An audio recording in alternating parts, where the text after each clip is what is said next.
My name is Lieutenant Colonel Rob Foster. I'm the J3 Special Events at the Canadian Joint Operations Command. And the job that I've got is actually looking after military commemoration within the Canadian Armed Forces. There are 190 plaques representing 201 of the fallen.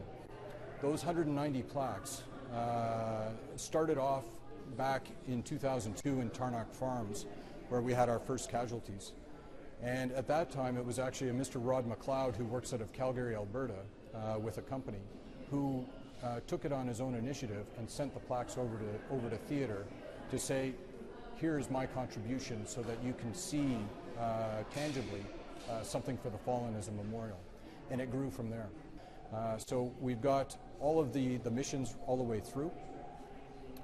We'll then just walk over to the far side, and this is in two structures.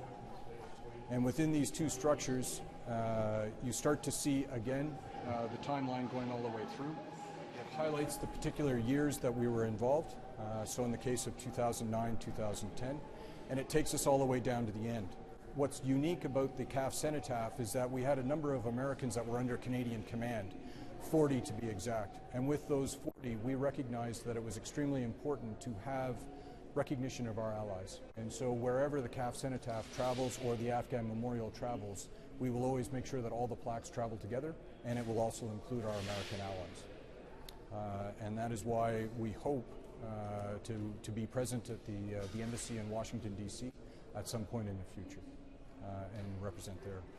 The only person, or the only plaque that wasn't represented on the original CAF Cenotaph is our last fatality, which was Master Corporal Byron Greff, who was killed in October of 2011.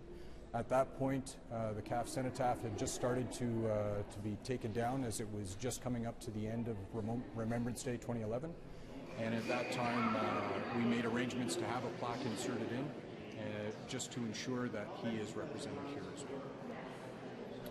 And that, I think, is the story.